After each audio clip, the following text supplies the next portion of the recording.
بسم الله والصلاة والسلام على رسول الله. اللهم صل وسلم وبارك على سيدنا محمد وعلى آله وأصحابه أجمعين.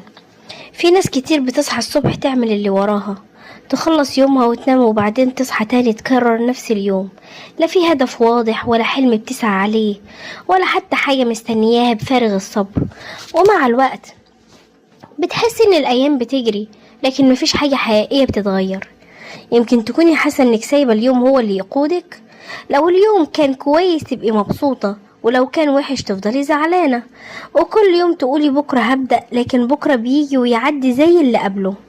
المشكلة ان الحياة من غير هدف بتخلي الانسان تايه حتى لو كل حاجة حواليه ماشية عادية، لان الهدف مش لازم يكون حاجة ضخمة او مستحيل. الهدف ممكن يكون انك تتعلمي مهارة جديدة، او تحسني وضعك المادي، او تربي اولادك احسن تربية، او تقربي من ربنا اكتر.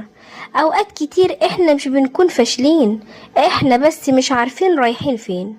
وفرق كبير بين شخص بيتحرك وهو عارف وجهته وشخص ماشي وخلاص. اسألي نفسك سؤال بسيط: لو فضلت حياتي بنفس الشكل ده سنة كاملة هل هكون راضية؟ لو الإجابة لا، يبقى لازم يبدأ التغيير من دلوقتي. مش مطلوب منك تغيري حياتك كلها في يوم واحد، المطلوب انك تحددي حاجة واحدة بس عايزة توصلي لها وتبدأي فيها خطوة صغيرة، لأن الخطوات الصغيرة مع الوقت بتبقى إنجازات كبيرة. افتكري دايما ان الأيام مش المفروض تسرق عمرك. المشكلة مش انك ما عندكيش وقت ولا ان الظروف صعبة، المشكلة الحقيقية انك فقدتي الحماس لانك مش شايفة نتيجة لحاجة بتعمليها.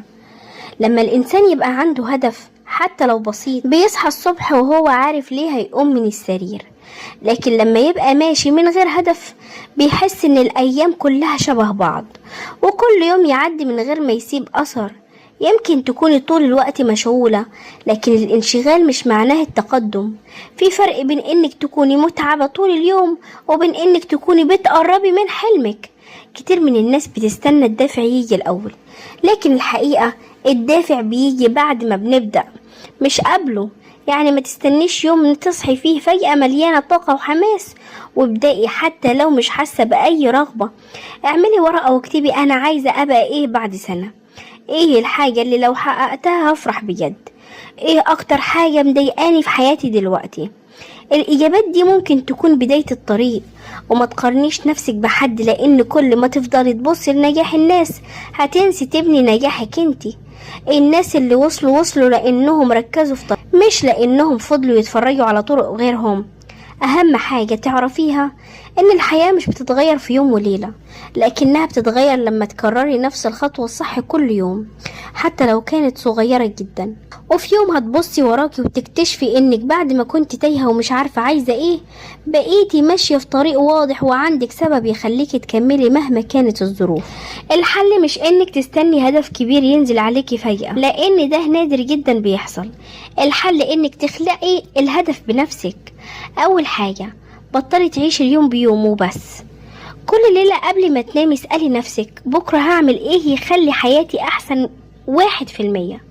ممكن تكون حاجة بسيطة جدا: قراءة 10 صفحات من كتاب، تعلم مهارة جديدة ربع ساعة، توفير مبلغ صغير، ترتيب جزء من البيت، المشي نصف ساعة، العمل على مشروع أو فكرة جديدة. تاني حاجة، اكتبي أحلامك مهما كانت صغيرة. ما تقوليش لما أبقى جاهزة هكتبها، اكتبيها دلوقتي، لأن الحاجة اللي بتفضل جوه دماغنا بتفضل مجرد أمنية، لكن لما نكتبها بتبدأ تتحول لخطة. تالت حاجة، قللي الوقت اللي بيضيع من غير ما تحسي. ساعات بنقول إننا مش عارفين نبدأ، لكن نقضي ساعات في التصفح ومتابعة حياة الناس وبعدها نحس إن عمرنا بيجري. رابع حاجة، اختاري هدف واحد بس في البداية. ما تحاوليش تصلحي كل حاجة مرة واحدة، لأن التركيز على الهدف واحد أسهل بكتير من الجري ورا 10 أهداف. وأهم حاجة، سامحي نفسك على الوقت اللي فات. ما تقعديش تندمي وتقولي ضيعت سنين من عمري، اللي فات انتهى. لكن اللي جاي لسه بإيدك. من النهاردة قولي لنفسك أنا مش هسيب الأيام تقودني، أنا اللي هقود أيامي. ابدأي بخطوة صغيرة الليلة قبل بكرة. اكتبي هدف واحد عايزة توصلي له خلال ال3 شهور الجاية، واكتبي أول خطوة هتعمليها عشان توصلي له. لأن الحياة مش بتتغير لما نعرف الحل، الحياة بتتغير لما نبدأ ننفذ الحل. لو حاسة ان حياتك واقفة مكانها وان الأيام بتجري من غير إنجاز حقيقي، جربي تطبقي الخطوات دي لمدة شهر كامل وشوفي الفرق بنفسك. أول حاجة، اصحي كل يوم في ميعاد ثابت، مش لازم بدري جدا، لكن حاولي يكون ليكي نظام. لأن الشخص اللي ما عندهوش نظام في يومه غالبا بيضيع منه وقت كتير من غير ما يحس. اكتبي 3 مهام بس كل يوم، ما تكتبيش 20 حاجة وتزعلي لما ما تخلصيهمش. اكتبي 3 حاجات مهمة، ولما تخلصيهم هتحسي بإنجاز حقيقي. تالت حاجة، ابعدي عن فكرة الكمال. كتير من الناس ما بتبدأش أصلا لأنها عايزة تبدأ بأفضل طريقة. ابدأي بأي طريقة وعدلي في الطريق. رابع حاجة، خصصي وقت لنفسك حتى لو نص ساعة في اليوم، قراءة، تعلم حاجة جديدة، أو حتى الجلوس بهدوء ومراجعة أفكارك. رقم 5، قللي المقارنات. كل ما تقارني نفسك بالناس هتحسي انك متأخرة. ركزي على نفسك وعلى النسخة اللي كنتي عليها الشهر اللي فات. رقم 6، احتفلي بأي تقدم. لو حققتي خطوة صغيرة افرحي بيها. النجاح الكبير بيتبني من نجاحات صغيرة جدا. اسألي نفسك كل أسبوع، ايه الحاجة اللي اتحسنت؟ ايه الحاجة اللي اتحسنت؟ ايه الحاجة اللي محتاجة تعديل؟ ايه الخطوة اللي هعملها الأسبوع الجاي؟ رقم 8، اختاري صحبة تشجعك. الكلام اللي بنسمعه كل يوم بيأثر علينا جدا، حاولي تقربي من الناس الإيجابية والطموحة. رقم 9، ابدأي قبل ما تبقي مستعدة، ما تستنيش الحماس ولا الظروف المثالية. أغلب الناس الناجحة بدأت وهي خايفة ومترددة. رقم 10، افتكري ان التغيير رحلة، مفيش حد بيتحول لشخص ناجح ومنظم في أسبوع.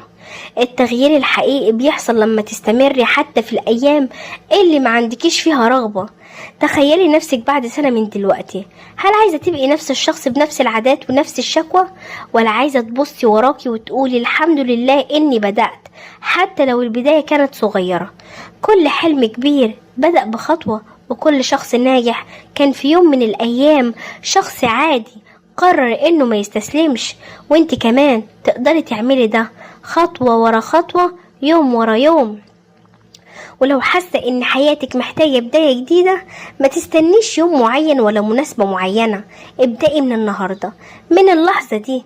اكتبي هدفك، خدي اول خطوة، وسيبي الباقي على الله مع السعي والاجتهاد. وما تنسيش ان النجاح مش انك توصلي بسرعة، النجاح الحقيقي انك تفضلي ماشية حتى لو الطريق طويل.